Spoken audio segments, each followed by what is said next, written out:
Bienvenidos al podcast de carretedigital.com, un lunes más en este podcast en el que hablamos sobre fotografía. Y hoy tenemos una novedad. ¿La novedad cuál es? Que aparte de escucharnos, podéis también vernos. No sé si es una buena o mala noticia, porque yo no me he peinado, pero es una novedad y como tal la tenemos que decir. Hoy estamos en Fotoca, que nos ha cedido las instalaciones para venir, para enseñaros de todo lo que vamos a ir hablando, que siempre es más visual y más chulo, ¿no? Y para esto, pues tenemos como cada lunes a Aniol de Fotoca. Hola, Fran, ¿qué tal? Hola, Aniol, saludos ¿qué tal? A todos los oyentes y encantados de veros. Bueno, vosotros nos veis a nosotros. Exacto. Nosotros nos vemos a vosotros, pero estaríamos encantados también. Es verdad. Muy bien. Pues nada, en este primer programa que vamos a hacer, pues un poco de prueba, ¿no? A ver cómo funciona, si el feedback es bueno, si os gustan este tipo de programas así grabados y colgados en YouTube para que nos podáis ver, pues nos gustaría que nos lo dijerais y entonces pues seguiremos haciéndolo. Y si no, pues nada, seguiremos por Skype y lo haremos así, como lo vimos haciendo antes. Todo depende de vosotros, así que ya sabéis, enviando vuestro feedback, entrad en el canal de YouTube, que os dejaremos el enlace en las notas del programa, y nada, pues nos dejáis un like, os suscribís y todo esto que se suele hacer en los canales de YouTube, como ya bien sabéis. Bien, pues como siempre, en el programa en el que hablamos con Aniol de Fotoca, vemos siempre una novedad y comentamos las dudas de nuestros oyentes, las que nos hacéis llegar, que ahora ya tenéis otra vía más para hacernosla llegar, que es el canal de YouTube, ¿vale? Independientemente de todo esto, podéis también hacerlo a través del canal de Telegram, carretedigital.com/Telegram, y allí os podéis unir al grupo que tenemos general, ¿vale? Donde es muy chulo porque hay un montón de gente que comenta un montón de cosas y también nos hacen llegar las dudas que comentamos aquí todos los lunes con Ángel, ¿vale? Bien, pues nada, vamos a entrar un poco en tema. Hoy vamos a comentar una novedad que ha llegado a la tienda, que es el 50 milímetros de Canon descentrable. Primero de todo, ¿qué es un objetivo descentrable? Por si hay alguno por ahí que no. Sí, para todos los oyentes que no estéis familiarizados, si os estabais fijando en la imagen, lo había puesto ya en una forma con todos los descentramientos posibles aplicados. Si vemos la óptica... Por es un un poco lado, como la torre de Pisa. Exacto. Por un lado, podemos hacer un descentramiento en la base de la montura, con lo cual lo que conseguimos es equilibrar las líneas y poner las líneas rectas. Uh-huh. Si nosotros tuviéramos la cámara montada, aquí tenemos el punto rojo, enroscaríamos y la cámara nos quedaría aquí.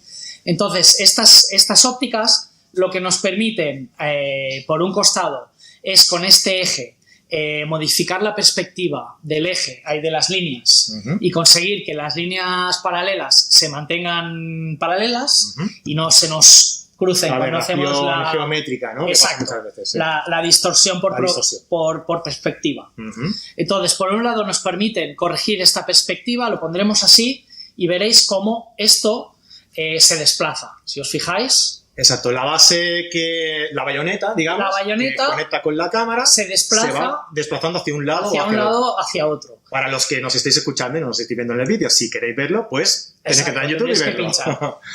Para los que piensen, ostras, ¿y qué pasa si disparo en vertical? Estas ópticas tienen también una pestañita en este lateral que, apretando una pestañita, nos permite cambiar y girar para poder hacer la corrección en cualquiera de las dos posiciones de fotografía, en horizontal, uh-huh, o en vertical, ¿vale? Después, otra cosa muy chula de estas ópticas es que también nos permiten este movimiento. Este movimiento imita lo que sería Es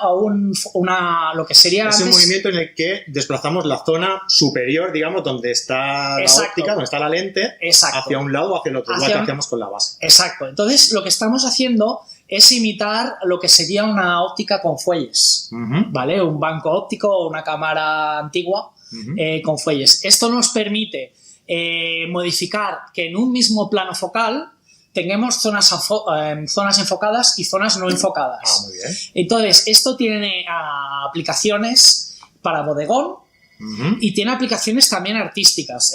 Ahora está muy de moda, mucha gente utiliza estas ópticas para hacer time-lapse. Hay varios programas de televisión que tienen timelapse que si os fijáis parecen como si fueran miniaturas. Sí. A veces vemos coches, barcos en el puerto que se mueven y hay unas zonas desenfocadas y esto lo que hace es un efecto como de miniatura. Sí. Esto se consigue con estas ópticas. O sea, ¿vale? destaca el punto, el elemento que está enfocado. Exacto. Y el resto lo convierte, lo difumina como un desenfoque, ¿no? Y da la sensación de que es todo como una maqueta. Exacto, muy bien explicado. ¿Has visto? Sí, entonces, depende de la focal. Antes existían el 24, el 45 y el 90. Ahora la novedad es que hay un 24L2, que es una versión del 24 que ya apareció hace un tiempo, a lo mejor ya hace un año y tal, que está en las tiendas. Las novedades son el 50, que no existía esa focal, que es un 50 macro, que es el que tenemos aquí. La diferencia, recordad, las ópticas macro, la ventaja que tienen es que nos permiten un enfoque a objetos mucho más cercanos. La distancia de enfoque es más cercana que si no fuera macro, ¿no? Que tendrías que alejarte un poquito más para enfocar el... Normalmente la distancia focal de un 50 son unos 40 centímetros, 50 centímetros normal. Con este 50 podemos enfocar a 27 centímetros. Muy bien, casi la mitad. Que es prácticamente, si tuviéramos algo a esta distancia, a una distancia de unos 4 dedos del frontal de la óptica, si contamos la distancia que hay hasta el sensor, después de la bayoneta, pues prácticamente podríamos enfocar algo que está justo enfrente de la óptica, consiguiendo una gran magnificación ideal para fotos de producto, para bodegones, para fotografía de insectos, ¿vale? Entonces, las otras novedades son el 90, que ahora es un 90 macro, la versión anterior no era macro, y también un 135. Recomendación para ¿Versión macro también? ¿El 135? Macro también, correcto. Perfecto. Gracias. Recomendación de 135 y 90 para los aficionados al retrato, porque jugando con el tema del desenfoque podemos conseguir unos efectos muy chulos. Claro. ¿Vale? Yo ahora no recuerdo el nombre, pero hay un fotógrafo que hace fotógrafos de bodas. Sí. Que hace unos retratos de bodas muy chulas con el 45 y con el 90. Y lo que tenemos es un resultado de la cara muy nítida, muy en foco. Y podemos conseguir efectos del velo y del pelo totalmente desenfocados, que quedan muy bonito. Qué chulo. Y la verdad es que recomiendo, si tenéis la oportunidad de probarlas. También hay un 17, que todavía no hay versión nueva. El 17 es una óptica también que todos los fotógrafos que utilizan Canon y full frame y hacen interiorismo, arquitectura, la verdad es que es una óptica que es casi una obligación tenerla, porque es súper angular, mantiene muy bien las rectas y da una nitidez brutal porque es una óptica fija. Entonces menos capas de cristal que en un zoom y menos dispersión de la luz y siempre un poquito más de nitidez. Genial. ¿Vale? Estamos hablando, recordados, del Canon 50 milímetros descentrable. Descentrable. Se conocen como TSE, TS-E. Y bueno, os queríamos hablar de que han llegado ya estas nuevas 3 focales, que son el 50, el 90 y el 135, las 3 macro. ¿Te pillo fuera de juego si te pregunto el precio? Sí. Vale. Fuera de juego. Pero bueno, lo investigaremos. Bien, lo pondremos. Bien, entonces, ya habiendo comentado la novedad de la semana, vamos a ver las dudas que nos habéis ido enviando. Como cada semana, ya sabéis, si tenéis dudas, cualquier duda de un objetivo, una cámara, cualquier tipo de accesorio, podéis enviarnos vuestras dudas a fran@carretedigital.com o un comentario aquí en el nuevo canal de YouTube que tenéis ya disponible, o incluso, como hemos comentado antes, en el grupo de Telegram, en carretedigital.com/Telegram, y nada, pues ahí nos lo hacéis llegar y nosotros lo tratamos aquí en el programa. Bien, bueno, pues ahora si me pones Sí, vamos a ir a la chuletilla que tenemos. Ahí está. Aquí dudas de los oyentes. Es que yo había pensado hacerlo con el teléfono, porque desde aquí voy a pedir a mi jefe que... Pues no hacen marcas, ya no hacen publicidad, ya lo he dicho. Bien, los que no me estáis viendo, estoy pidiendo un MacBook. Bien, pues vamos con la primera duda que nos envía Jonathan Jiménez. Antes de nada, me voy a poner las gafas de ver. Muy bien. Hola Fran, es un placer poder escuchar tu podcast con novedades y consejos de fotografía. No llevo mucho tiempo disparando fotos, pero me he enamorado del mundo de la fotografía, como todo, Jonathan. Mi pregunta es la siguiente. Tengo una Canon 750D, con la que estoy súper contento, pero ya tengo miras para una más profesional, siempre mirando un pasito más arriba, ¿no? Concretamente, alguna full frame. Entonces, ¿Puedo comprar objetivos para full frame, pero usarlos mientras en mi cámara? Si es afirmativo, ¿cuáles serían los pros y los contras de esta jugada, ¿no? Que nos comenta Jonathan? Y por último, ¿cuáles son los objetivos aconsejados para alguien que se inicia en la fotografía, que hace de todo, desde naturaleza, macro, moda, retrato? Bien, van más de una pregunta. Perdona por el tostón. No, no te preocupes, Jonathan, bueno, esto no es un tostón. No, eso es una pregunta sí, que es muy común, está muy además, bien, ¿verdad? Sí. Un abrazo. Pues un abrazo para ti también, Jonathan. Sí. Venga, ¿qué le decimos? Le decimos que si fuera la inversa, no podría aprovecharla, pero las ópticas para full frame, y me imagino que se quiere quedar con Canon, no tienen ningún problema. La bayoneta es la misma, entonces, al menos físicamente, entonces podrá poner las ópticas para full frame en su 750D. Lo único que tiene que tener en cuenta es el factor de conversión de 1,6. Es decir, que, por ejemplo, un 50 de full frame en su cámara, en su 750D, va a ser equivalente a un 80 milímetros. O para ponerlo más fácil, el 100 macro, pues sería un 160. O un 24, un 35, un 50, un 80, 85... O sea que no tendría ningún problema. Hay que multiplicar por 1,6 en caso de Canon. La focal que tengas para saber la conversión, digamos, ¿no? Las proporciones. Sería el equivalente a 35 milímetros o al paso universal. Exacto. ¿Vale? Y respecto a la óptica para todos los usos, yo le recomendaría que probara un 35. Para probar un 35 con una 750 nos tenemos que ir, porque ya sabemos también que las focales de los sensores APS-C como la 750, más pequeñitos, también hay que multiplicar y hay que aplicar el factor de conversión. Entonces yo le recomendaría que fuera con un 24, que le equivaldría a un 35. Si nos fijamos en los grandes fotógrafos clásicos, gente que tiene premios, que han cubierto todo tipo de eventos e incluso han sido fotógrafos de guerra. No sé, se me ocurre Cartier-Bresson o estos grandes fotógrafos que conocemos, yo qué sé, de Fontcuberta, Capa. Todos estos fotógrafos iban con su cámara con un 35 y lo hacían todo. Entonces yo creo que la 35 también es una focal que se parece bastante a lo que nosotros vemos a nivel ocular. Entonces es una óptica que va bien para todo. Es una focal fija, nos dará muy buena calidad, mucha nitidez, tiene mucha profundidad de campo, con lo cual nos permitirá acercarnos, hacer un poquito de macro y moviéndonos nosotros, utilizando nuestras piernas como el zoom, podemos hacer de todo. Si fuera un zoom lo que quiere, yo creo que a lo mejor un 16-35, un 24-70. 24-70 es más, como más versátil, ¿no? Dependiendo de lo que quiera, ¿no? Si quieres, 24-70 sería a lo mejor algo más todoterreno, algo más estándar, digamos. Sí. Y si a lo mejor quiere hacer algo tipo más retrato o para acercarse un poco más, ¿no? Pues un 70-200 quizá, que tienen buena prensa, ¿no? 24-70 y 70-200 de Canon. Muy buenos. Son espectaculares, una calidad genial. Ahora se ha anunciado que van a llegar dentro de poco, no sé exactamente cuándo, versiones nuevas, las versiones L3, con ya un revestimiento de fluorita en la lente, con un motor más silencioso, y la verdad es que estamos expectantes y con muchas ganas de que lleguen a las tiendas las nuevas versiones de 70-200, 2.8 y F4. Los dos van a tener actualización y versión nueva. Exacto. Bueno, también recordar un aspecto importante, que si Jonathan, que era el que nos preguntaba esto, tiene un objetivo que por esa focal, 35 milímetros a lo mejor, que se convertiría en un 50. Exacto. ¿No?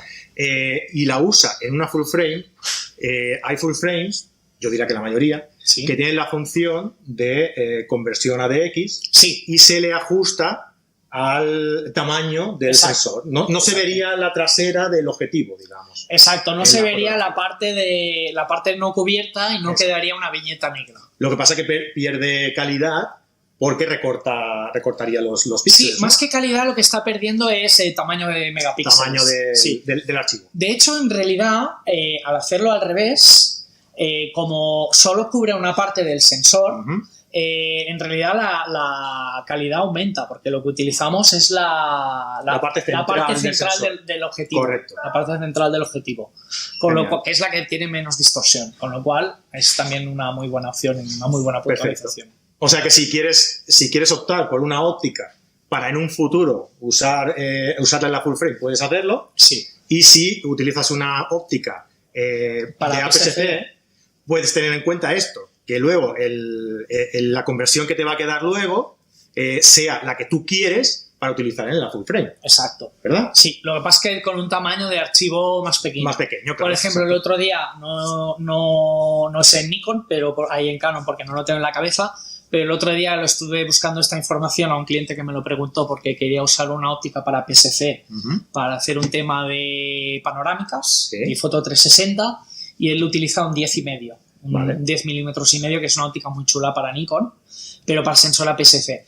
Entonces estuve buscando la información, contacté con gente de Nikon profesional y, por ejemplo, la Nikon D850, que es el modelo top, que es el que este cliente tiene, utilizando en el modo de recorte, que es el modo de X, que esta cámara ya tiene, para que no se vea el trozo de viñeteo en negro, la cámara queda en aproximadamente 19, algo de megapíxeles, entre 19 y 20 megapíxeles. Que ya es suficiente también como para tener un archivo en condiciones. En condiciones para hacer una buena ampliación. Claro. No son los 40 y pico, pero no está nada mal. Bueno, la Nikon D700, por ejemplo, tiene 12 megapíxeles. Y es una cámara fantástica. Y ha ido tirando durante mucho tiempo, es con una ella. Cámara maravillosa.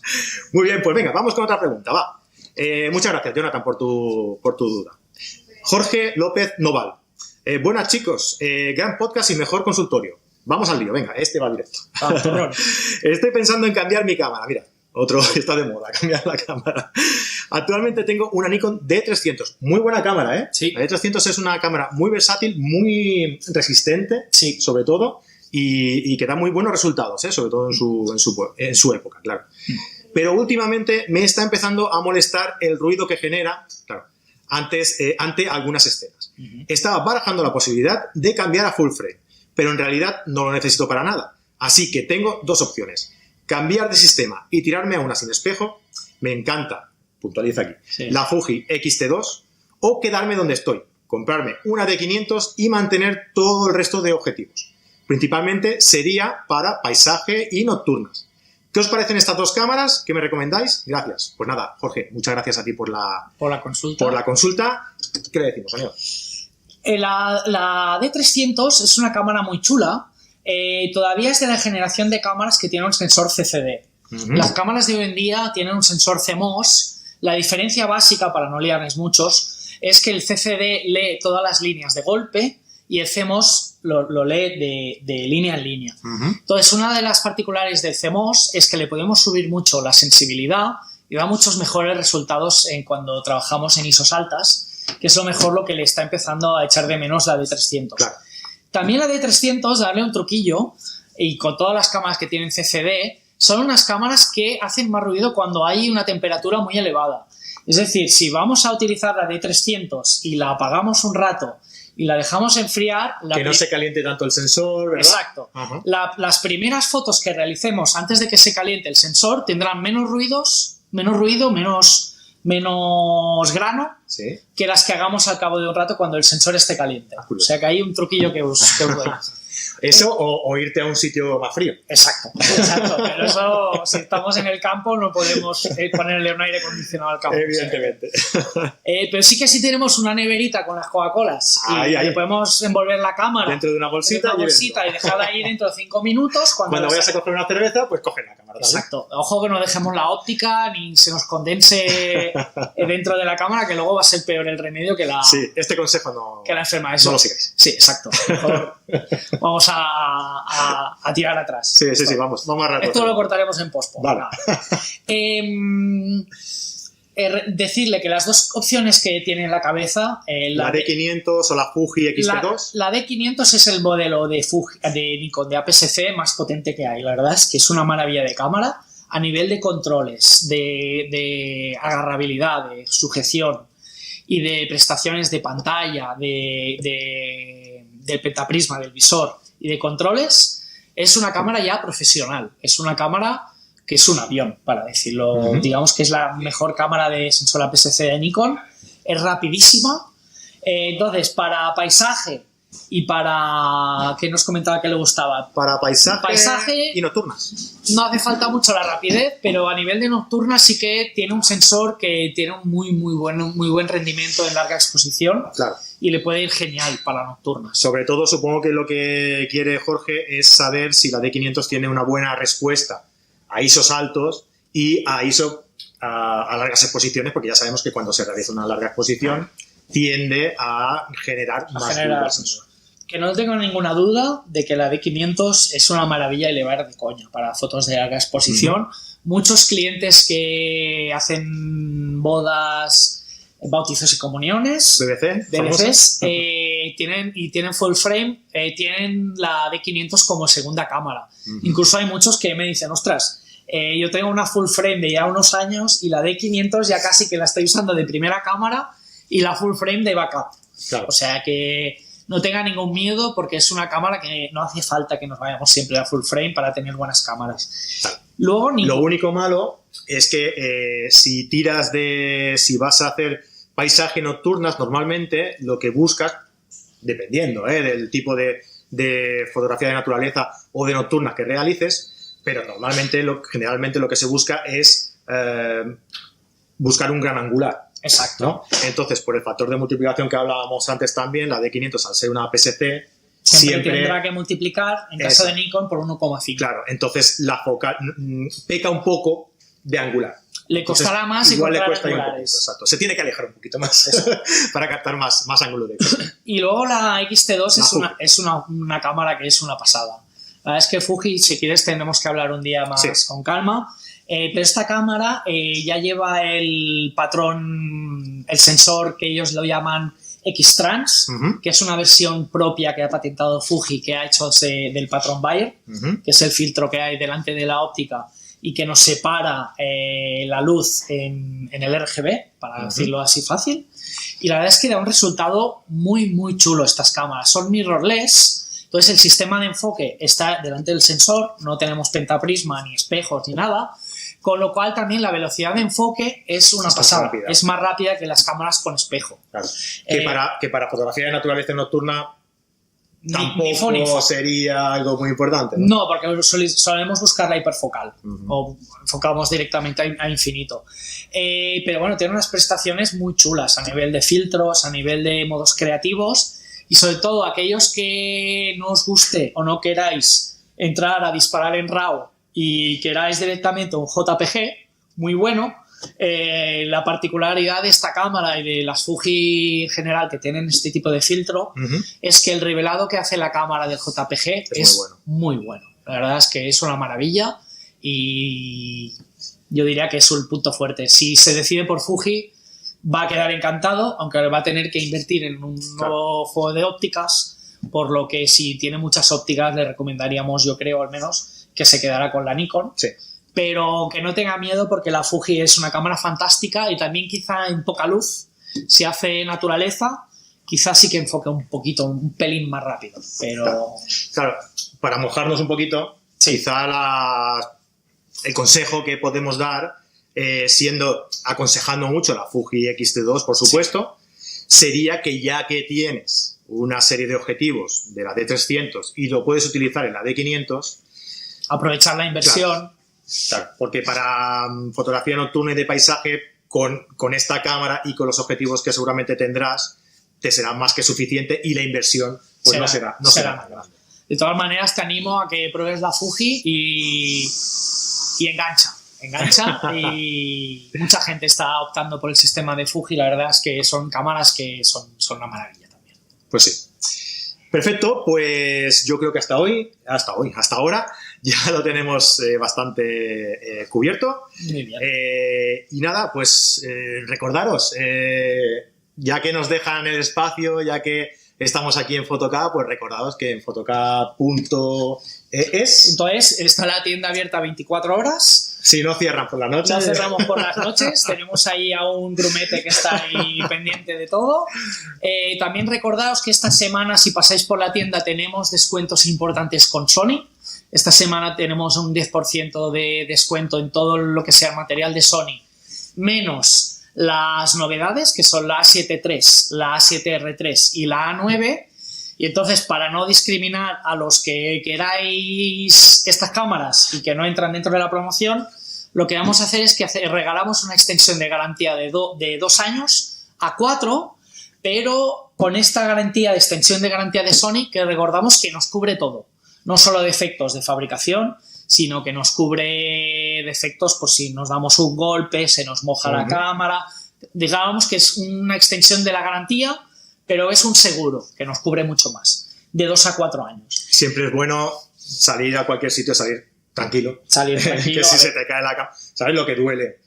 Que tener la cámara en un trípode y en el agua y se te vaya dentro de... Uy, déjale, sí, no quiero ni pensar. Y bueno, ya lo recordamos la semana que viene tendremos semana Nikon.